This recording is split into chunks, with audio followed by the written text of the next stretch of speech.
We used to go hiking. I seen, buffalo. I seen deer. I knew how to track. I knew how to hunt.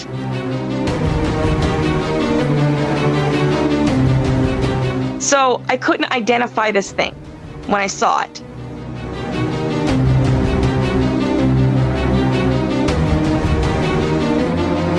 But what stood out the most is he had blue eyes.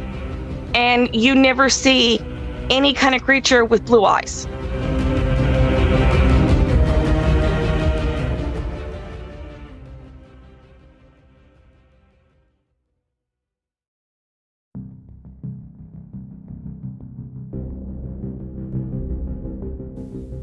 This is the Cryptic Creatures Podcast. I am Brian, and with me, as always, is my co-host Todd. What's going on, buddy?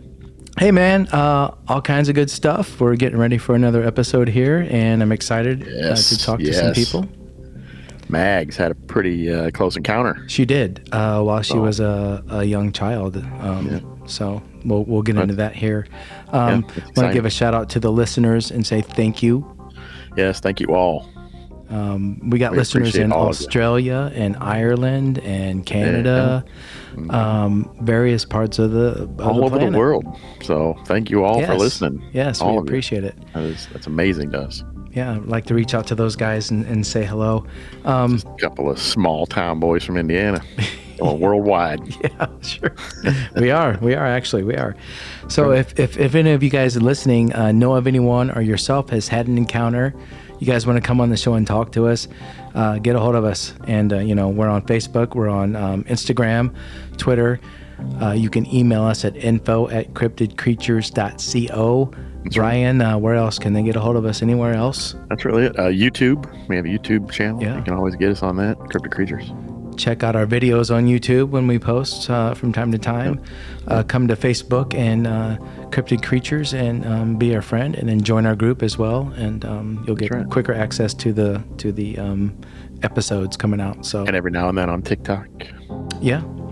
I don't do TikTok, but if Brian says it's there, I believe him totally. So. But anyway, let's bring Mags on, Brian. Let's get this audience going. They want to hear this encounter, and so do I. So you ready? I know. Yep, I'm excited. Let's do it. All right, here we go. Mags, welcome to the show. Thanks for coming on. Hi. Yeah, we're excited to have you. Yeah, appreciate it. We appreciate you coming on. Thanks. So glad to be here. Yes, thank you. We appreciate it. So you had an encounter when you were young, and yes, it was a very close encounter. Very. Why don't you tell us about your background a little bit, where you're from, or kind of the area that this encounter happened, before we get going into the details a little bit of background for the audience. Yeah, we were staying in an apartment. It was on the outskirts of Fresno, California, in 1977. It was solid grapevines all around. As a matter of fact, there was a little redwood fence that separated where I played from a huge farm that had nothing but grapevines on it. I mean, you could smell the grapes and the wine and stuff. And it was not highly populated at the time. Mm-hmm. And my father's was a contractor. He died in 2007. And I was playing outside when I saw it. And it came right up to me. Were you close to the Sierra National Forest by chance on that side of Fresno, or? Yes. Okay, gotcha. Okay, yes. So, and how old were you when this happened? I was 6 years old. Okay. It was in the summertime, so I was like 6.5. I'm born in January, so I hadn't turned 7 yet until January. Okay, gotcha. Right. So what were you doing that day? Do you remember before this encounter happened? What was going on? Yeah. As a child, even I had a fascination for gardening, and we had a little empty space outside of the apartment, and I was digging in the dirt, planting carrots and onions and things like that. And I looked up, I heard rustling, a lot of rustling. And some people say that they smell an odor, like No, I never got that. At the time, there wasn't anything about Bigfoot. I mean, maybe that one picture of that, female Bigfoot, maybe on TV or something like that, but I had never seen Well, it. there You would know have what I been mean? at that time the Patterson Gimlin film. Yeah, would have been. she's talking about the Patterson film, I'm sure. Mm-hmm. The one where she's walking. Exactly. Yeah. That's what. Right. Yeah. Yep. But I hadn't seen that. I mean, my parents never introduced me to cryptids. Right. It's something that you discuss with a 6-year-old. No. Yeah, not many do. And Yeah, exactly. And so, Mags, you had lived here. You had lived there for how long? Or you said you were visiting? I'm sure I can't remember what you told me. No, I actually lived there. My father is a 3-state contractor. Okay. So every summer we used to go up to the San Joaquin Valley. So I was familiar with the terrain. And also I'm familiar with animals. And I was as a child. My father used to take me to Yellowstone National Park. We used to go hiking. I seen, buffalo. I seen deer. I knew how to track. I knew how to hunt. I knew how to shoot a rifle. I mean, I was a pretty smart kid. So I couldn't identify this thing when I saw it. And I can tell you that it was bigger than me, way bigger than me, way bigger than me. That was the first thing that I seen was his back. For some reason, he got down. He scooched down. His knees was up and his hands was on the dirt. So that's the way he approached me. He approached me low, maybe because I'm a child. He didn't want to stand up to see me because, you know what I mean? So he got low to look at what I was. So he was more curious about me than I was of him. Right. And my father always taught me that when you see a large animal, to instantly freeze. Can you back up for just a second, Mags, and back up just a second and tell us what happened right before and then how you saw him? What you said you were doing, you were gardening and you looked up, or I was digging in the dirt. Yeah. I was digging in the dirt. I heard rustling and I thought it might have been a dog. A lot of farmers have dogs that used to, go through the grapevines looking for rodents or anything that would attack the crops. Mm-hmm. Mm-hmm. So I thought it was just a large dog when I heard the rustling. And I looked up and this was not a dog. No. This was a very large thing. The thing that stood out the most to me is that when I got older and when the police came, this was a whole thing because when I saw him, I froze and he smelled me. I heard him inhale 2 or 3 times. And he leaned towards me. Now, his face looked different than the Neanderthal face that you see with Bigfoot. Right. His face was smooth, but it was black. Jet black. But it was smooth, and he had a straight nose. But what stood out the most is he had blue eyes. And you never see any kind of creature with blue eyes. And the one that I saw had blue eyes, so it was humanoid. And I almost peed my pants. I got so scared because I'm trying to think of what this thing actually is. And I'm thinking it's some kind of ape. But I couldn't identify it. Was he still on all and fours? I seen pictures. When you were looking he was at still this on whole all time? fours. So he kind of was crawling up to you. He stood up. Is what he He was wasn't doing, crawling. What he did was he put his knuckles down onto the thing, just like an ape would. And he sort of kind of jumped like with his hind legs forward, just like an ape would. That kind of motion. Yeah, I got you. So it wasn't a crawl. It was just kind of like a little leap thing. Very subtle, very slow. He's approaching me because I'm a child. Right. He was approaching me differently than he would approach maybe a man. Which is probably, So he and I know we've discussed this before, which is probably why you didn't smell anything, because you're not a threat. exactly. He wasn't warning you. He wasn't afraid of you. He wasn't warning you to get away. No, He was not at more all. There was curious. absolutely, which I Right. don't understand, because any animal that sees a human stand up, and I stood up, upright, it usually intimidates an animal. We have a thing where if you stand up to any animal, they know that a two-legged thing is a threat. It's just, a deer knows it. Even a buffalo knows it. They will just take off. This thing did not. He was not afraid of me at all. And he had front teeth like a man, but he had two canines that come down lower. Okay. So he was showing you his teeth, obviously. He kind of, it wasn't in an aggressive like a dog or a wolf. When he smelled, he opened his mouth. It was like his whole oral factory wanted to take in the scent.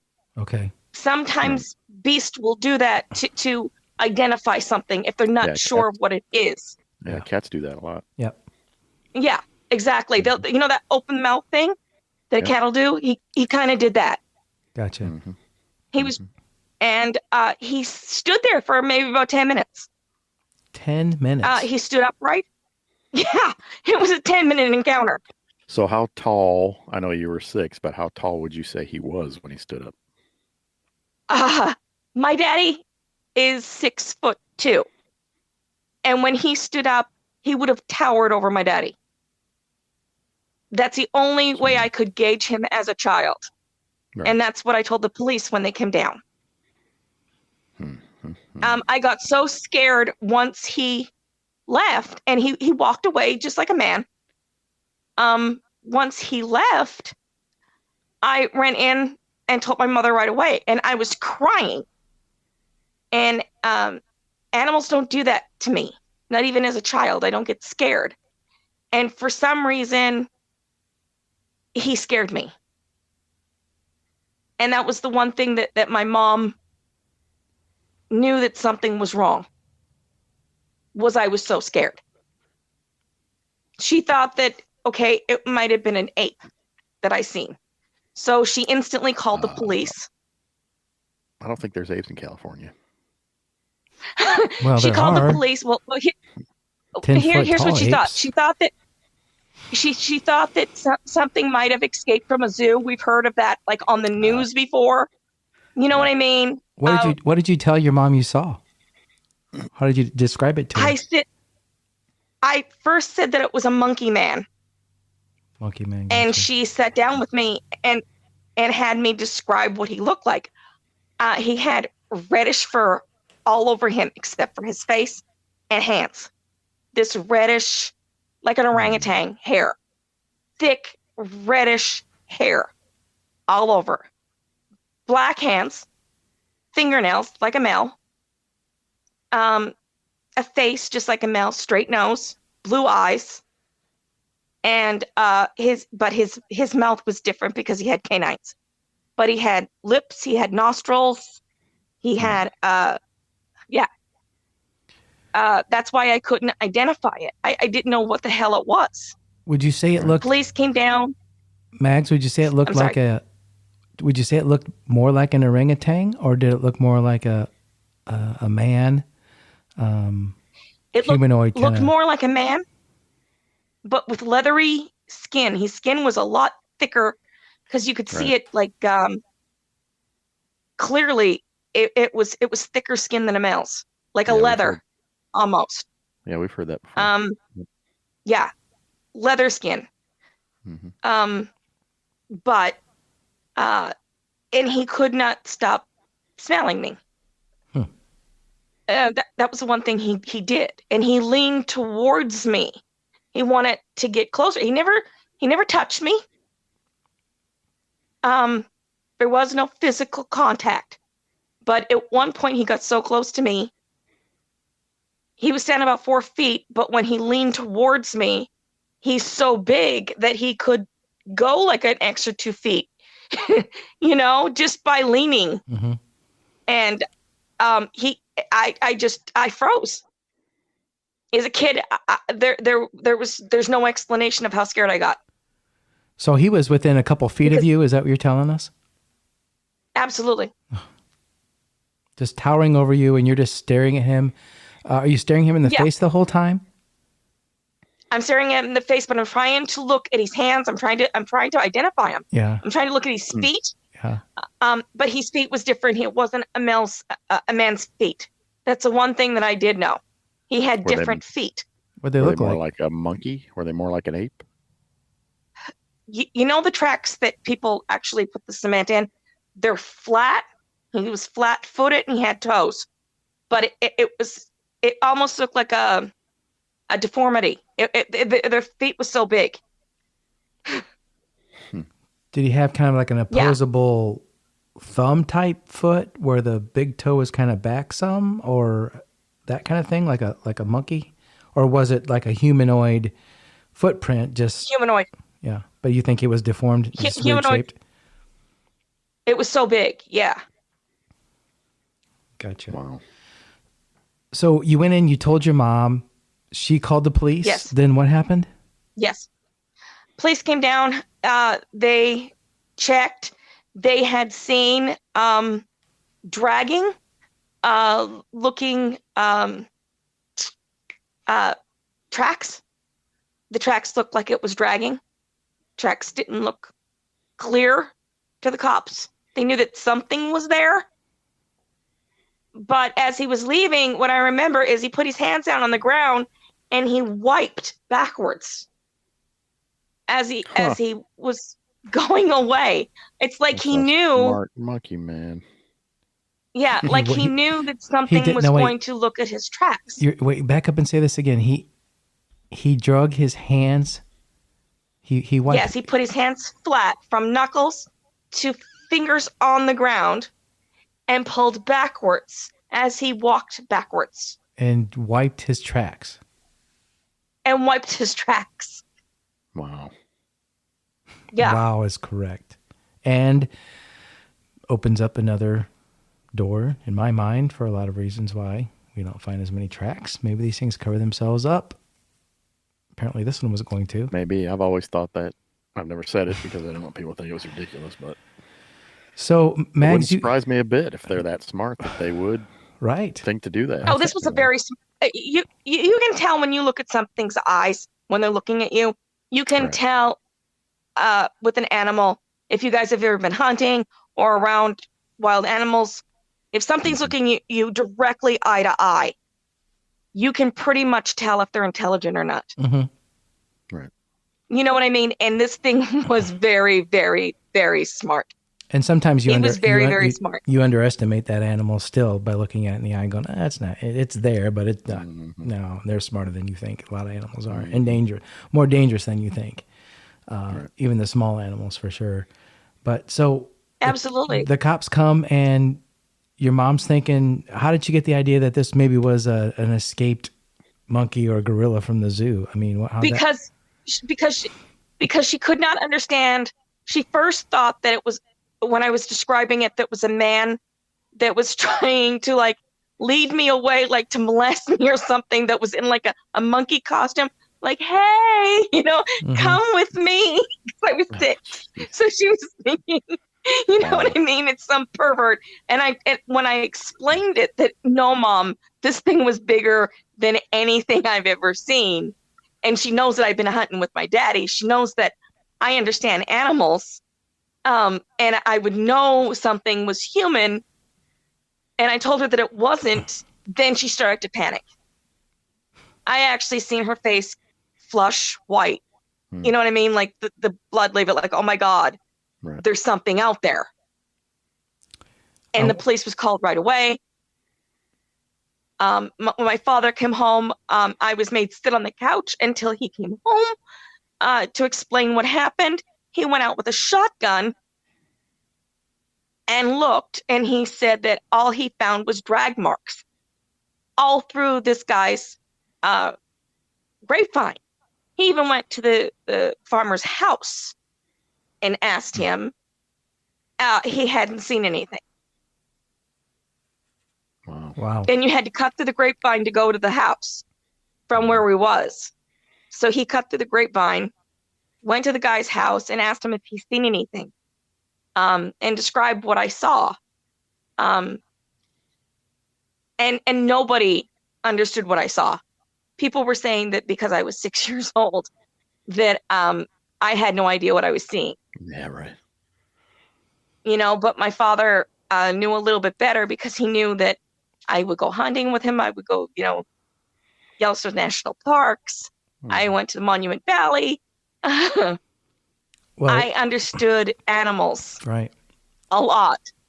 And And this thing was not, I can't explain to you. It wasn't human. He wasn't an animal. He was something in between. But he was smart like a human. Really smart like a human. But he never had, I don't understand it, because he never had the protruding brow or the Neanderthal look. You might even say that he was pretty in the face. It's just that he had the black leathery skin. But this thing had blue eyes. What time of day was this, Max? Oh gosh, I had just ate lunch. Mom always kept me on a schedule. So it was around 1 o'clock in the daytime. Okay. And it was hot outside. It's hot in the San Joaquin Valley. So it was close to about 100 degrees. Oh, wow. And you said this thing just stared at you for like 10 minutes. Just Yeah. Staring at me and smelling me. Did you ever It think stood up. for a second that he was going to grab you? I froze because I didn't know. First of all, I didn't know if he was going to bite me, grab me. And when I'm looking in his face, it's sort of, okay, this thing has no intentions on that. But then it opens up, okay, what is his intentions? Because I'm 6 years old. I was vulnerable. I'm a 6-year-old little girl, and I'm sitting looking at this beast, and I'm thinking to myself, okay, why is he smelling me? Right. What's he gonna do? Why is he smelling me? Well, I think it wasn't to hurt. Right. If you would have been an adult, I don't know that he would have even shown himself. I think because you were a child and you were harmless, and he could probably stand there and check you out and try to figure out what the heck a human child is. That's why he took advantage of the situation. Unfortunately for you, I'll tell you one know. thing that he did. He lost eye contact with me for a second, because he kind of leaned forward and looked at the window to see if somebody was looking out at him. Wow. I mean, he was checking around because it was a building that I was standing in front of. I wasn't too far from my mom's door. So he kept on, like, maybe once or twice just look around with his eyes and then right back at me. So he's probably... So he knew. Yeah, he knew. Yeah. He knew doors. He knew windows. He understood dwellings. He had been probably watching you before, a lot longer before then. That's what I'm thinking. Probably. And that's what my father thought. That he was watching me before, because I would come out every day at the same time to play. So, and he could hide easily in the grapevines. Because they're tracks. They're on rows. So he could, scooch down the way that he was sitting. And get some food. And just completely blend in. And eat some grapes while he was there, right? Yeah. That's probably why he brought him eat some there. grapes while he was there. So the cops came, what did they say? And then they left. What happened after that? I mean... Because they thought that it was, that I didn't understand what I was seeing. They knew that I seen something. They seen tracks, like the drag marks. So they knew that something was there, but they thought that it was a male. They never looked much into it, especially when I said monkey man. Um, but they did take a Oh, report. they thought it was a human guy. Yeah, they thought it was a human. All right. I mean, they set me down. They took me away from my parents. They set me down by myself, and had me describe what I had seen. I mean, In the they 70s. They were a cross-questioned different me. time. Yeah, they cross-questioned me to see um, if I was telling the truth, because they questioned me in different ways about what I seen. Yeah. Cross-examination on a 6-year-old child. Ridiculous. Exactly. I know. But back Yeah, then, well, the 70s. back then the Patterson film was kind of new, or still, and a lot of people just Still relatively new. You know, nowadays people are more we didn't well have the internet, informed. so it wasn't out there like it is now. So I can see them being like, okay, this kid's 6 years old, I don't know. But I love hearing the stories with the kids, because to me the kids are honest. Kids are going to tell you the truth. They get to that certain age where they know they can lie, but before then, a 6-year-old girl, she's not going to lie about seeing what, you're saying you saw. No, I mean, it scared the crap out of me. I can't imagine. I'll never forget it. I'm 50 years old, and I've never forgot it. Yeah, And no way to forget that. when I think about it, I get the goosebumpies on my arms. Mm-hmm. It still affects me to this day. Oh yeah, I'm sure it does. Well, so what did you do after that? I mean, obviously, you did. How long did you live in that house after that incident? My father didn't want me to go outside and play anymore. He knew that there was something.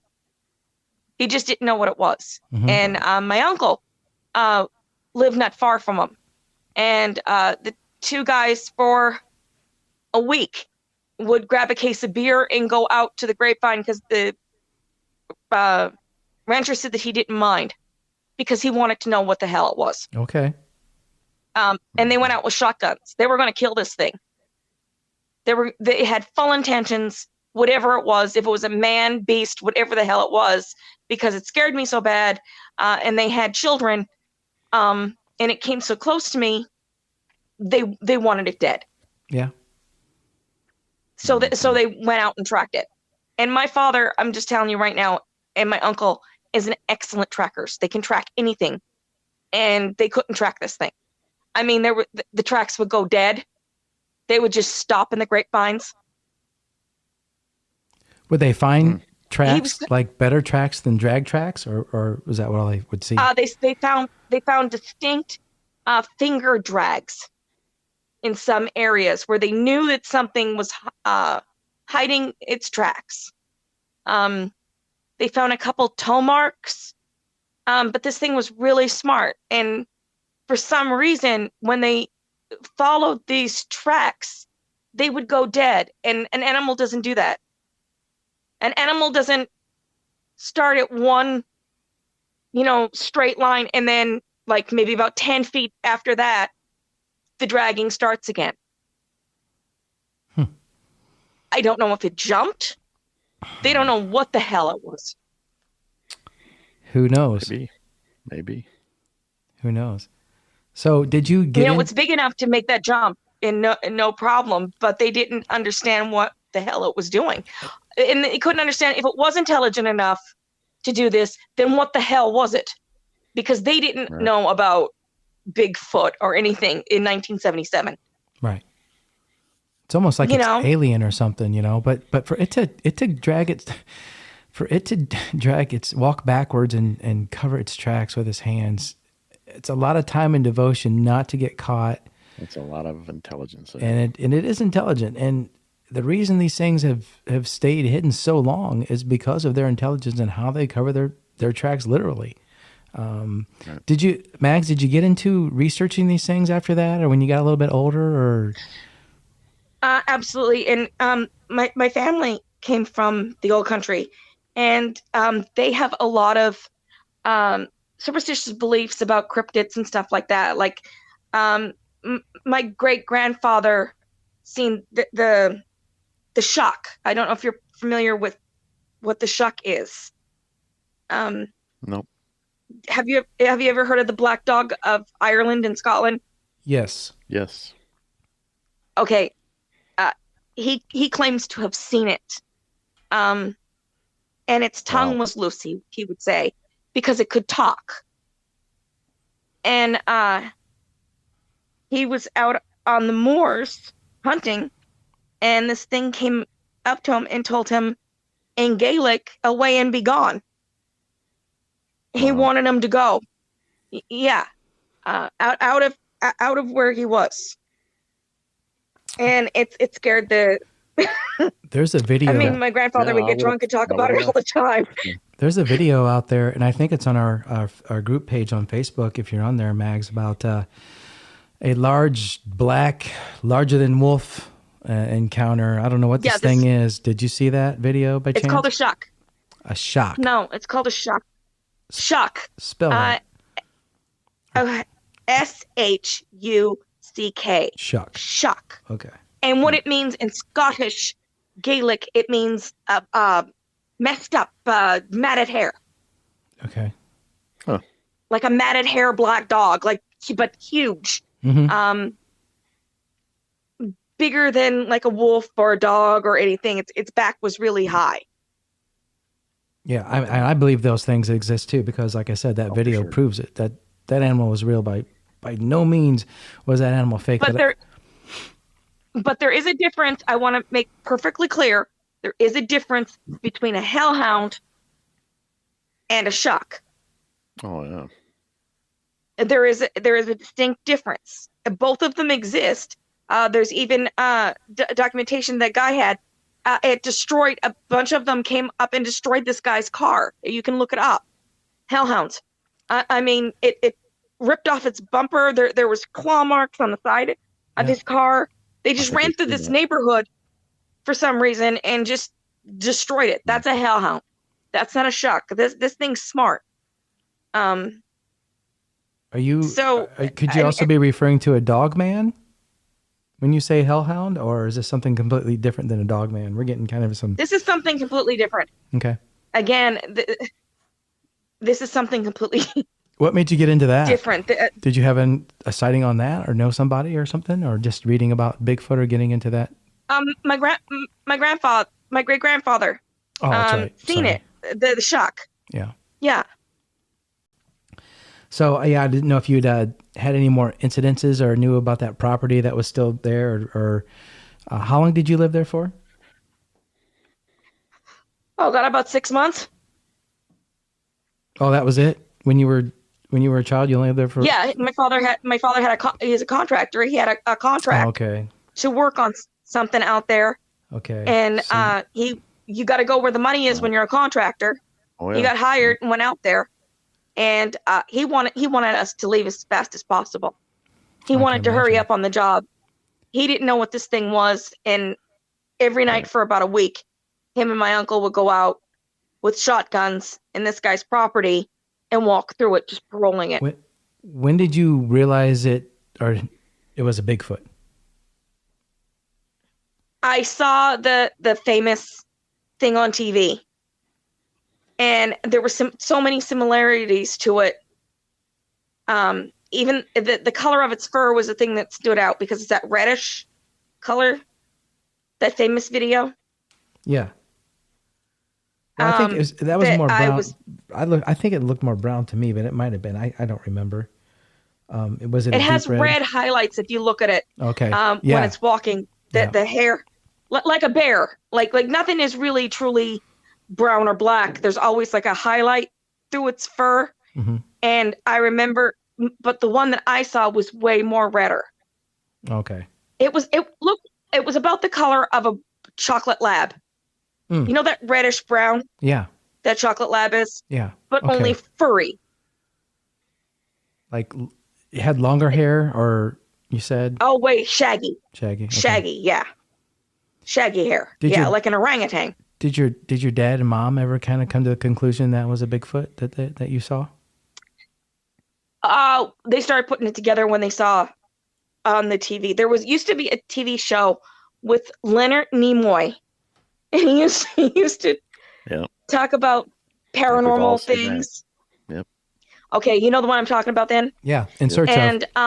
In Search of. In Search of. Thank you. I forgot the name of it. Mm-hmm. And he did one about this video.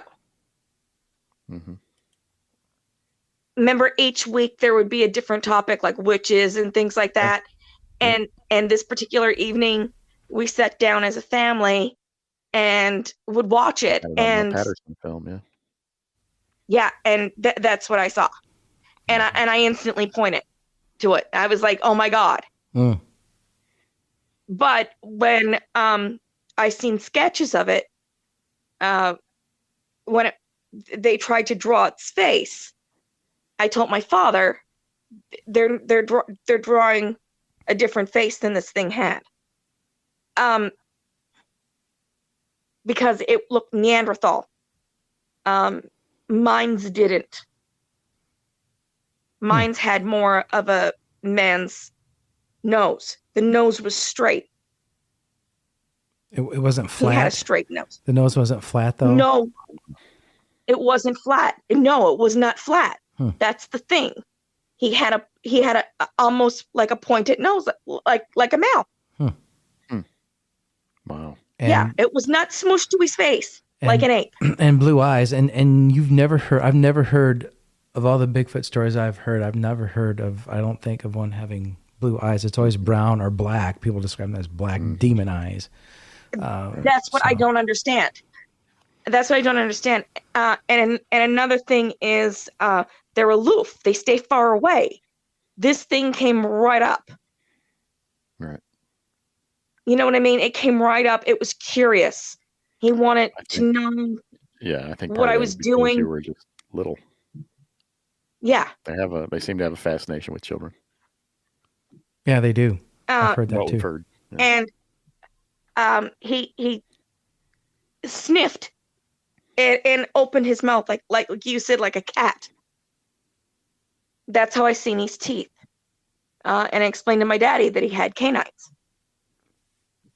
How much longer were the canines than his other teeth? Were they predominantly longer or just kind of a little bit? Predominantly longer. Yeah. When he closed his mouth, you could actually see like a little bit of the fangs coming out of his mouth. Just a little bit, but you could still see it.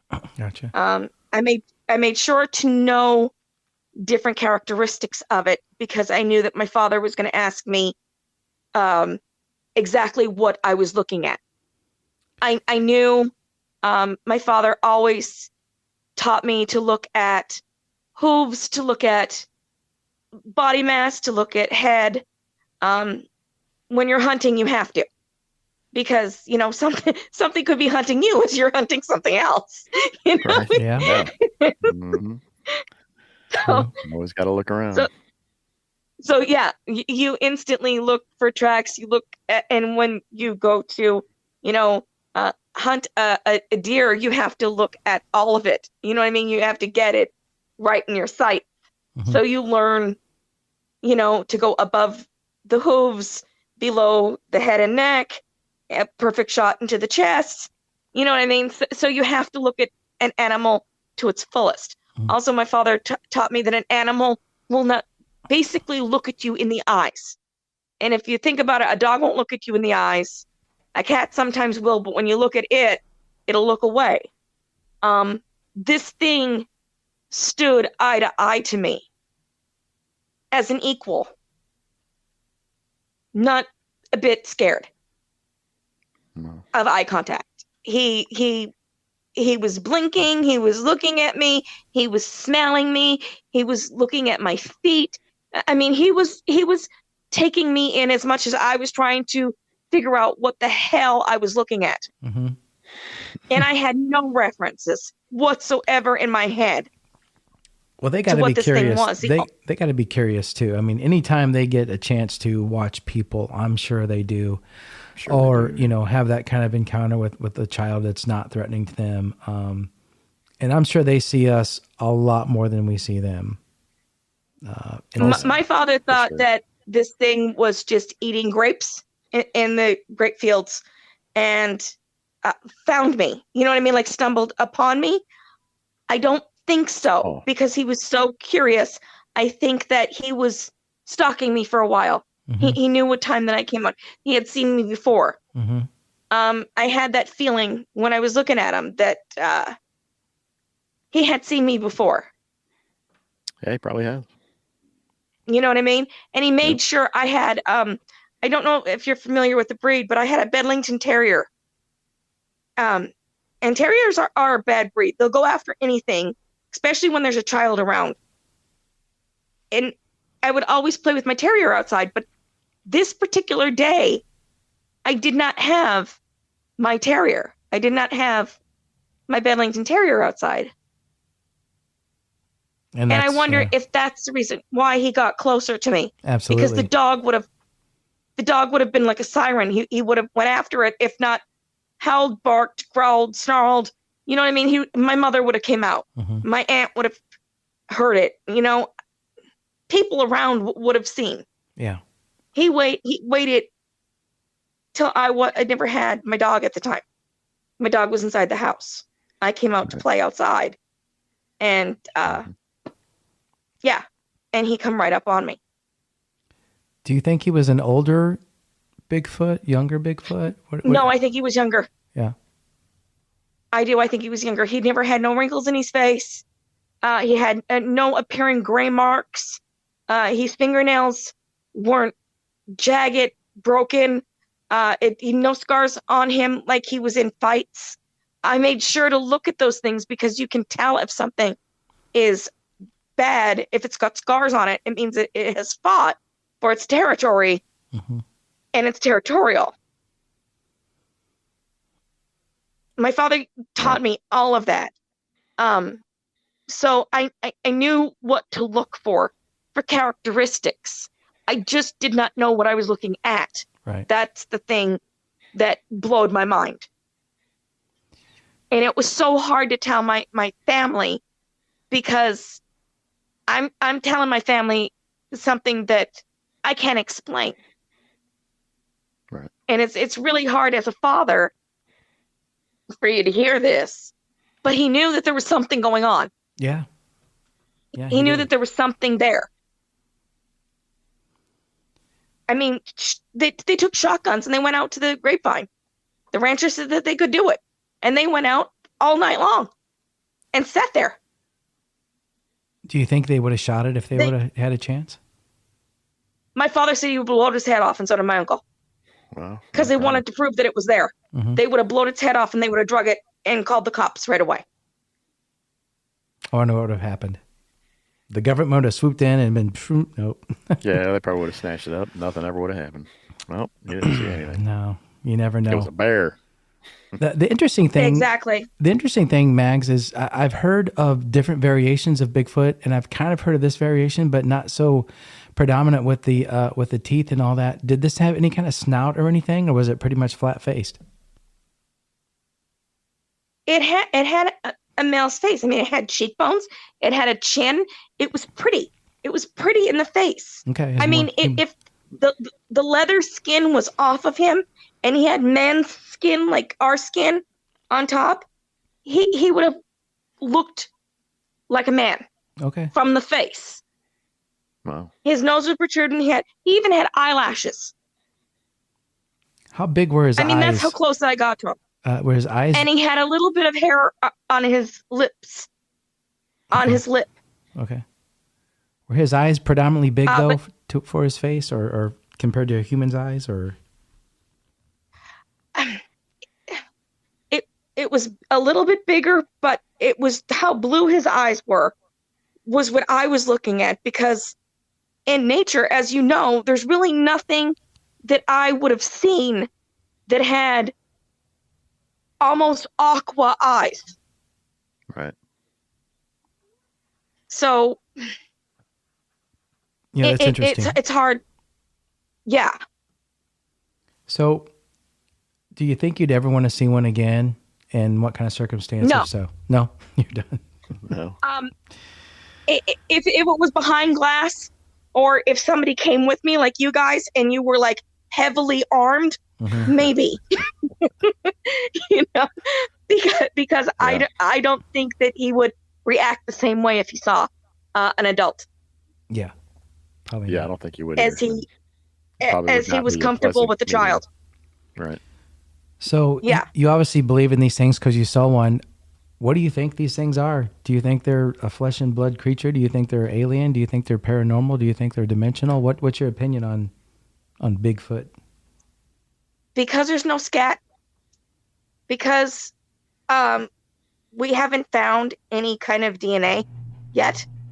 And because Native Americans, my father even went to a trading post. There was trading posts in the 70s. The Native Americans around California had them. He even went there and asked if they knew, and they knew what it was. They talked about it with my father. Oh yeah, they'll know. And they think that it's some kind of spirit animal. So I think that it might be interdimensional. Okay. It's too smart. It has too much knowledge in its eyes. I can't say if it was alien. I mean, I would be guessing. I would be ballparking it big time. Right. But I haven't seen anything like it since. Even the stories that I've heard about Bigfoot never matched mine. Nobody has ever said that it has blue eyes. Yeah, I've never heard that one before. Yeah, me either. Nobody has ever said that it has soft features. It always has a Neanderthal brow. All right. It always has like Gorilla type nose. Mm-hmm. But exactly. There are so many variations out there already. I'm not surprised to hear another one. I'm really not. And it kind of goes along the lines of, maybe that's kind of some reasoning behind why we're not understanding these things, For sure. Look at the human species. There's a lot of variations of humans out there for sure. Oh, absolutely. Well, Mags, we appreciate you coming on and telling your encounter and story. That was amazing and crazy. It means a lot to us, and we appreciate it so much. That was a great encounter. Thank you for sharing that with us. And Thank you. You said you're in Iowa. Yeah, you City. Are you gonna come out to the Paranormal Festival in the end of August to see us? Middletown, Iowa. Are you close to in Iowa? Middleton, Iowa. I'll have to look. It's kind of north of, I'll have to look. Des Moines or Actually, something like that. Not far from where you're at. Okay, anyway. I think we checked the map. Oh, cool. Yeah, you have to come check it out, and we're gonna have a booth out there, so you can come say hi if you make it out there. So I sure will. All right, and it's free. I sure will. Yeah, you can hang out. We can talk. We can talk online again and stuff. So yeah. Again, we appreciate you. You have my number. Yeah, we appreciate you coming on and telling your story, and all the listeners can hear that encounter. That was a really good story. So thanks again. Yeah, thank you. Thank you. All right, you take care now. Wow, can you imagine being a child and being that close to a Bigfoot? Man, no, that would be insane. The scariest part. I'm still in awe over that one. That is when she was talking about it smelling her, breathing her. Mm-hmm. I mean, she's lucky it didn't grab her and take her away. Really? She is. Yeah, absolutely. What is it? Curiosity with these things? I don't get it, man. I think from what we've been hearing from our people that we've talked to already, and everything we've read and heard, they're fascinated with children. Yeah, they have. I don't know. That's weird. Anyway. Thanks for another awesome episode and hanging out with me, man. Yeah, man. It was great. Always. Thanks to the listeners for listening, and keep it up. We appreciate it, as always. So you guys take care until next episode. Brian, we'll see you next time. Right on. We'll get out of here. We'll see you later. See ya.